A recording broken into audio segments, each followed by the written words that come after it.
probably been more questions asked about the now infamous stained blue dress than about almost any other aspect of Monica and the president's affair. Without this dress, there might never have been proof that there even was an affair. But why did Monica keep the dress in the first place? Did she consider it a souvenir of her love? And why on earth did she confide in Linda Tripp? The answers now from Monica in her own words. The famous blue dress. What dress? That now famous blue dress. On February 28, 1997, Betty Curry called and invited Monica to attend the president's radio address at the White House. Monica ran home to her Watergate apartment and put on a blue dress from the Gap. And then, after the address, and for the first time in 10 months, she was alone with Bill Clinton in the Oval Office. This was the most intimate of their meetings. On this occasion, they went further than ever before. And Lewinsky's dress became stained in the process. Monica says she went home that afternoon, put the dress away, and never noticed the stains until the next time she thought of wearing it. What did you think the stains were? At first I didn't know, and I thought, oh, this is dirty, that's weird. And then it came to my mind that the last time I had worn it was when I was with the president. And I thought, oh no. And it was funny to me.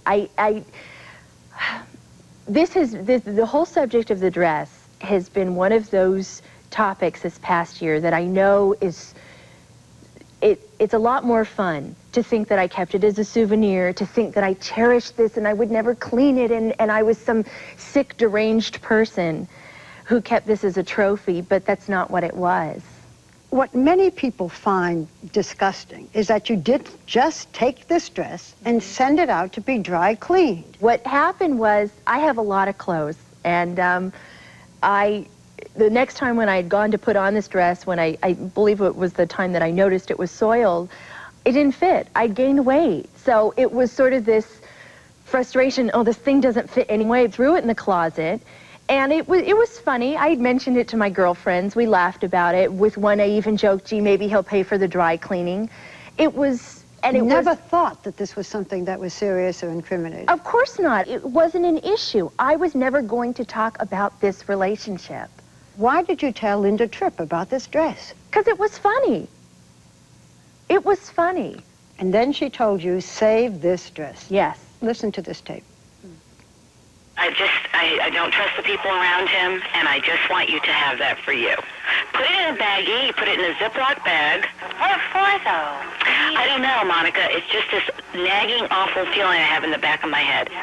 So Monica did save the dress, and this is one secret she says she kept, even from her mother, until Linda Tripp told prosecutors about it. One of the other things that people don't understand is, you gave the dress to your mother. What kind of a woman saves a dress? There have been a lot of things that have been said about me, my mother, and my family that are not true, and that is one of them. My mom did not know about this dress until the rest of the world first heard of this dress.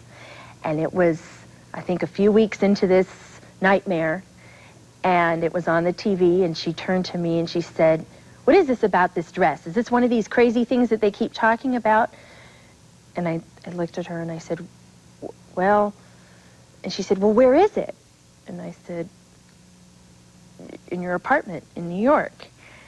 And she just looked at me, and we were both so paralyzed with fear, and I didn't have immunity yet, and I was terrified of the way I was being watched, how I was being monitored. I didn't know, and I thought, okay, I could wash this, I could destroy this. I knew at that point, I knew that was obstruction of justice, and I was in enough trouble already. Ken Starr's people didn't know you had this dress. Why did you turn it over to them? Because I had to. Getting and keeping my immunity became very important to me, and I needed to take care of myself and my family. No one else was worried about me. Did you feel you had to then tell the truth about absolutely everything, including this dress? You bet. And I did. If it had not been for the DNA evidence, the president might never have admitted his relationship with you. Mm-hmm. Linda Tripp now says she did you a favor. Yeah. If there was a parade and I said to you, Ms. Walters, come stand here for the best view of this parade, and I planned actually secretly to push a piano out of the window to fall on your head, and then at the last minute I pulled you out of the way so that the piano didn't hit you, and then said, I saved your life. It's ridiculous. It's ludicrous.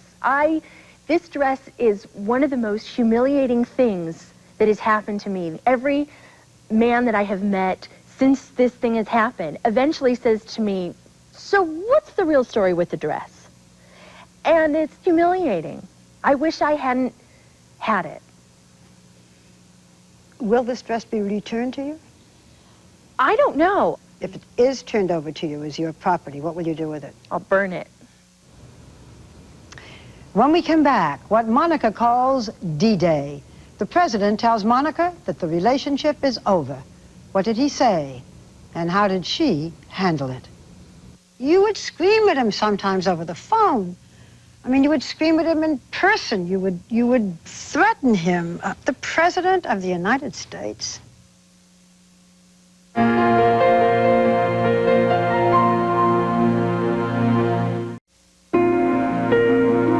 2020 continues. Once again, Barbara Walters. We return now to Monica Lewinsky in her own words. What had begun as a relationship of intimate encounters and amorous phone calls was now turning sour. The president, it seems, was trying to find a way out. You will hear an amazing admission, Monica says, he made to her about his marriage. And you will learn now how the unraveling of her romance turned into the most terrifying year of her life. Let's turn to May 24th, 1997. This was a year and a half about after your relationship with Bill Clinton began. It's what you call D-Day, which stood for? Dump day. Dump Monica. Yes. In breaking up with you that day, the president confided in you as he had not before. He talked about difficulties that he's had in his life and in his private life. Monica later told investigators that Bill Clinton said he had led a life of lies and deception ever since he was a small boy. According to Monica, the president said that he had been with hundreds of women until the time he was 40, and at that time he considered divorce and leaving politics, but decided to try to make his marriage work and to, quote, be good. According to Monica, he told her that they could remain friends and that he could do a lot for her, but that their relationship was not right in the eyes of God. I was heartbroken.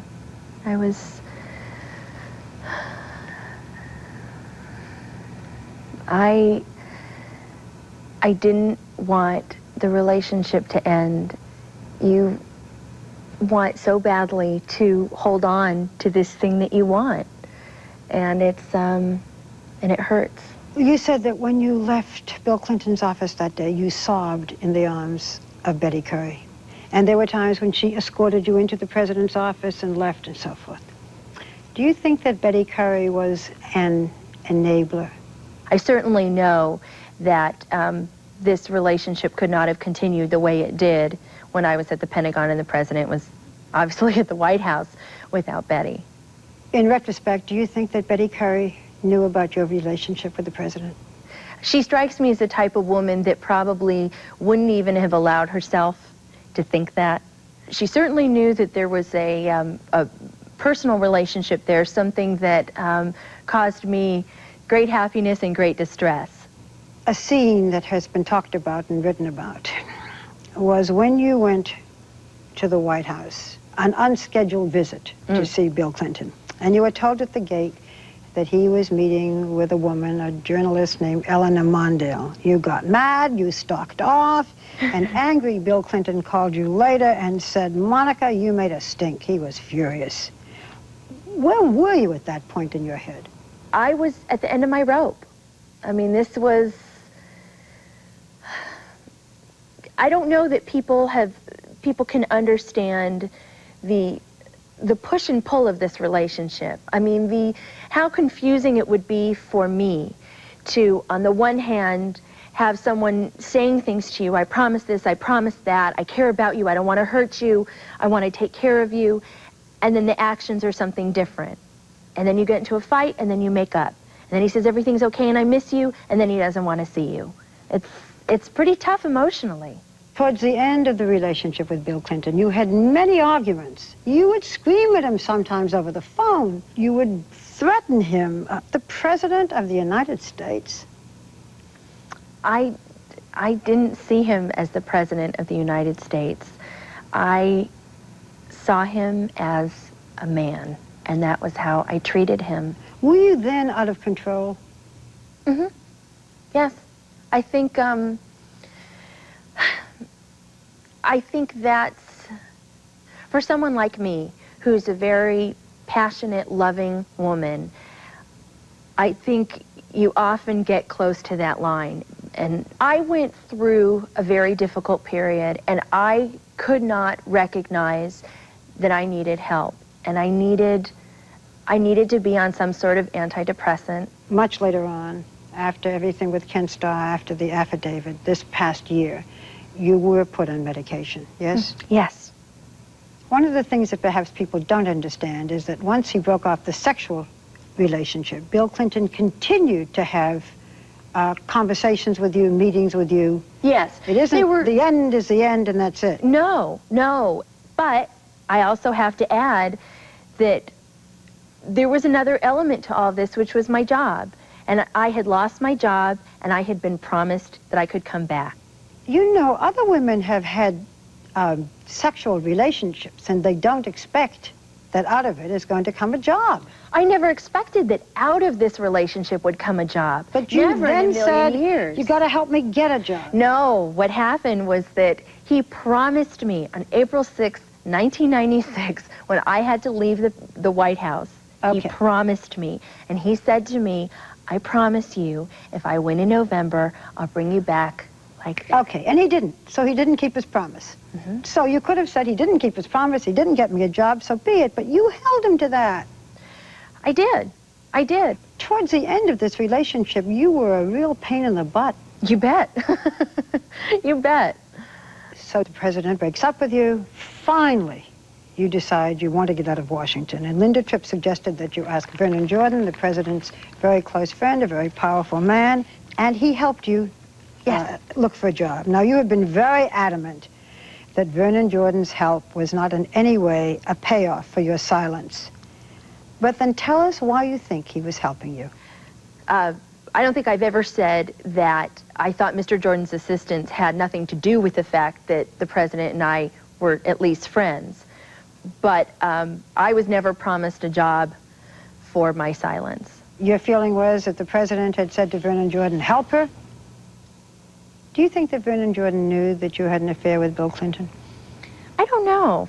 Well, you told him at one point something about it. What did you say? After I'd asked him if he thought the president would always be married to the First Lady, and he said, yes, he should. Yes, he will, as he should. But then Mr. Jordan said, but maybe you'll have an affair with him when he's out of office. And that was just startling to me. And I said to him, well, I already did have an affair with him, but we didn't have sex or everything but sex or something like that. An affair without sex, still called an affair? I think so. I consider that I had an affair with the president, and we didn't have sex. Well, intercourse. So. Monica, I never know where to go with that when I read about it.